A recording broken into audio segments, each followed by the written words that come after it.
FOMO. My name is Patrick J. McGinnis, and I'm a FOMO Sapiens. And since you're here, I'm going to bet that you are too. And when you're like us and Monday comes around, you don't dread the new week. No, you wake up every Monday morning knowing that this week might just be the best one yet. This is FOMOnday, the snackable show that starts your week right with hot takes, life hacks, listener mail, and even some FOMO therapy.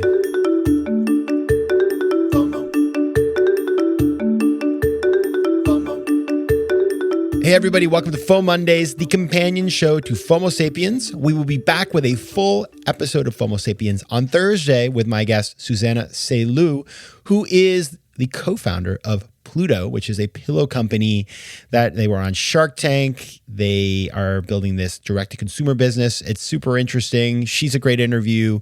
I used the pillow. She sent me one, and I tried it, and I love it, actually. I used it last night. It's good for hugging. It's good for sleeping on. And you never think about pillows, but there's a whole set of data and other considerations to make. So it's a pretty cool company, and Susanna's really smart and interesting. So I'm excited for that episode. You're going to love it. But it made me think about a topic that is very important, which is sleep.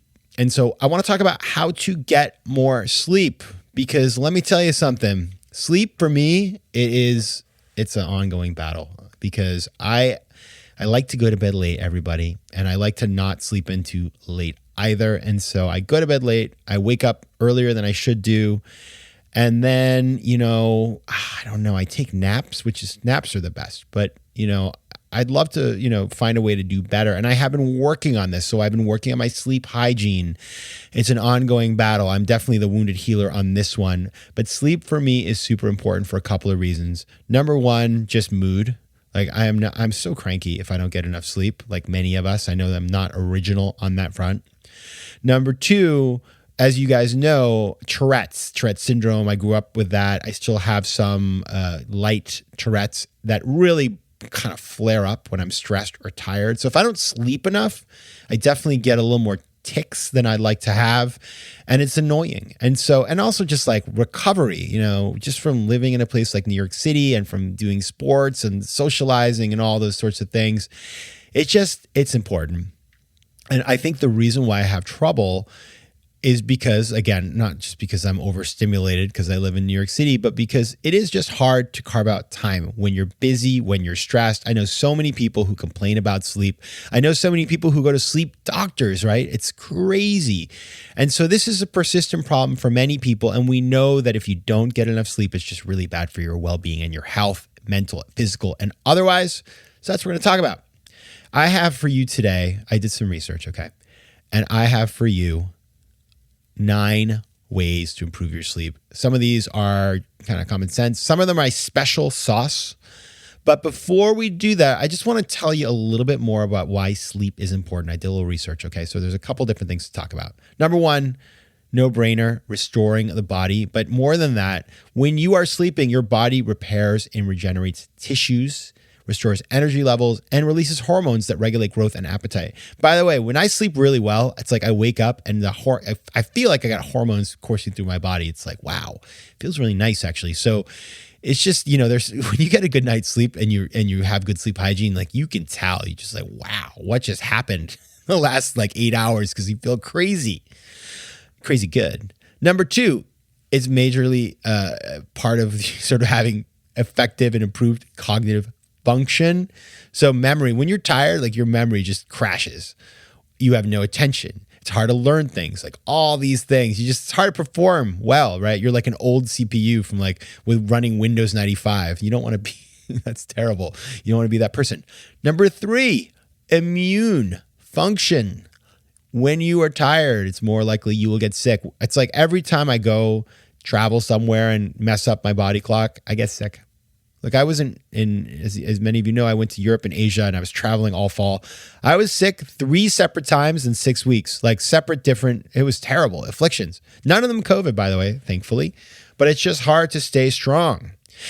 Finally, emotional balance. It's hard to regulate. And we see this with children, of course, right? Like a cranky child is tired, but like we're the same. It's not like we escape it, especially when you're like 20, maybe you can pull it off. But once you're kind of moving towards adulthood and beyond, it's just hard to pull it together. So you got to have the right amount of sleep to just deal with all the crazy stuff life throws at you.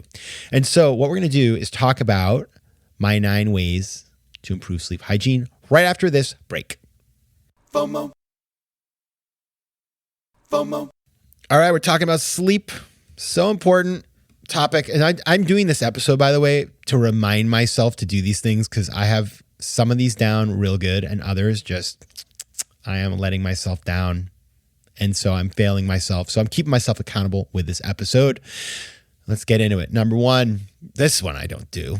Stick to a consistent sleep schedule. Try to go to bed and wake up at the same time every day, even on weekends. Okay, so that one, I fail. If you can pull that off, write me and tell me how you do it. I think the weekend's tough. During the week, there is real value and I think everybody can do this. So just don't stay up till 3 watching Netflix, right? Go to bed at the same time every night. And, I don't go to bed at 10 o'clock. Those people who do that, that's amazing. I don't know how you do it. I think it's because small kids. But even if it's midnight, great. And you wake up at 8, that's your 8 hours. Beautiful. Okay. Consistent schedule. 2, this one I did well. Create a sleep-conducive environment. So I got a really good bed. It's so comfortable. I've got a kind of blackout kind of curtains. It's quiet. For New York City, I'm killing it on this one. So check on number 2, but you got to do that. And if it means you need to get sort of shades that are blackout, do it. Such a good investment. Also, it's good to sleep in a cool room. That's always better. Quiet, cool, and dark. That's what you want. Number 3, avoid the stimulants. Caffeine, nicotine, alcohol, especially before bedtime. I do okay on that one. Not every day, but I'm not smoking anything, so there we go. And I try to avoid the other things, but it is definitely, everybody knows if you have one of these whoops or something that tracks your body, if you go out drinking, you don't sleep. You get 0 REM. So it is important to recognize that and try not to be drinking right before bed.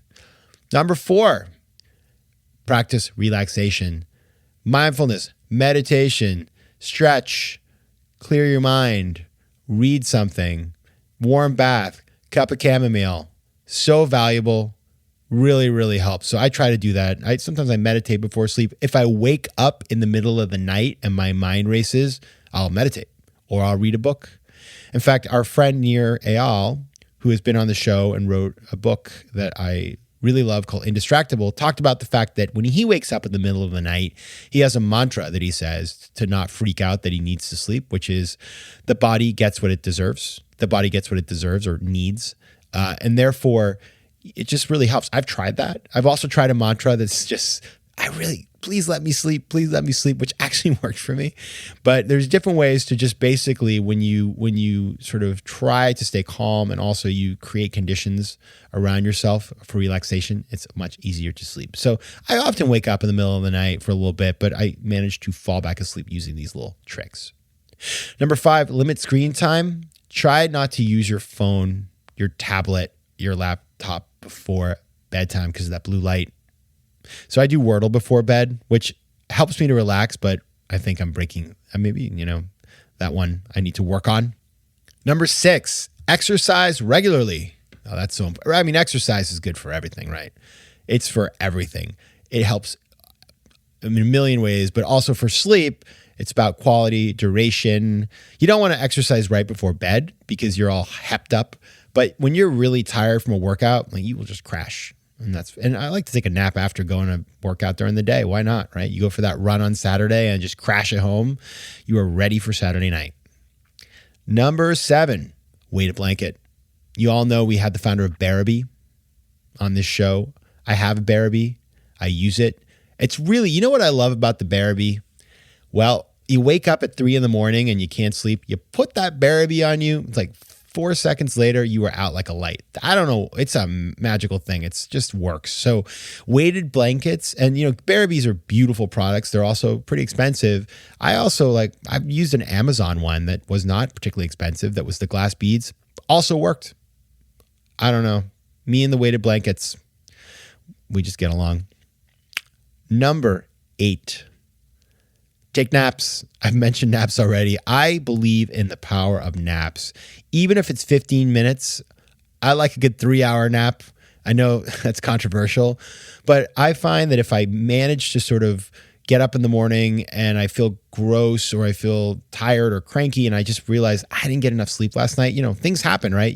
Sometimes you get sleep or you get interrupted or you don't feel well or the room is hot. You just don't sleep. Take a nap, make sure you fill that deficit, and it can be very powerful. Meditation also helps if you don't have time for a nap, or start meditating and then you're so tired you fall asleep. You kind of get the benefit of both. But I'm a big believer in naps and think that everybody should be taking them and integrating them into their lifestyle. And finally, now I'm not a doctor, so, I'm trepidatious about this one, but I love to take magnesium glycinate before bed. It's a supplement that I've been taking for a while. And it is a magnesium supplement that is bound to the amino acid glycine. And I did a little research. It's good for sleep. It reduces stress, muscle relaxation, bone health, heart health, digestion. So listen, I am not making an ad for them here. Disclaimer, you should speak to your doctor or healthcare provider. It is not a cure-all and all kinds of other stuff. So that's my disclaimer.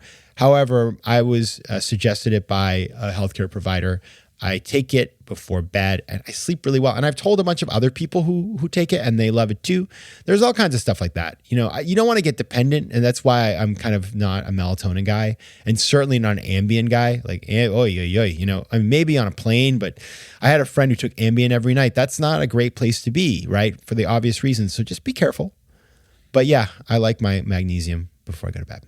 All right. So my list of 9 things is: try to be consistent, sleep in a sleep-conducive environment. Number 3, avoid stimulants. 4, practice relaxation. 5, limit screen time. 6, exercise. 7, try that weighted blanket. 8, take a nap, worst case scenario. And 9, magnesium glycinate. All right, everybody, that's my advice on how to sleep a little bit more. I bet you have some ideas, so send them my way. Give me some tactical tips and tricks. Always love those. You can find me at Let's Connect at patrickmcginnis.com. You can find me on Instagram at Patrick J. McGinnis and on Twitter at PJ McGinnis. All right, we'll be back on Thursday with Susanna of Pluto. But until then, take care of yourselves, FOMO Sapiens. FOMO. If you like today's show, please be sure to rate it and recommend it to your friends. And as always, you can find me on Instagram at Patrick J. McGinnis, on Twitter at PJ McGinnis, and on the web at FOMOSapiens.com or PatrickMcGinnis.com, where you can get all kinds of free resources to live a more decisive and entrepreneurial life. FOMO. Want more FOMO Sapiens and FOMOnday? Head over to FOMOSapiens.com, where you can listen to past episodes, learn more about the show, and find out how to advertise. You can also connect with me on Instagram at Patrick J. McGinnis and on Twitter at PJ McGinnis.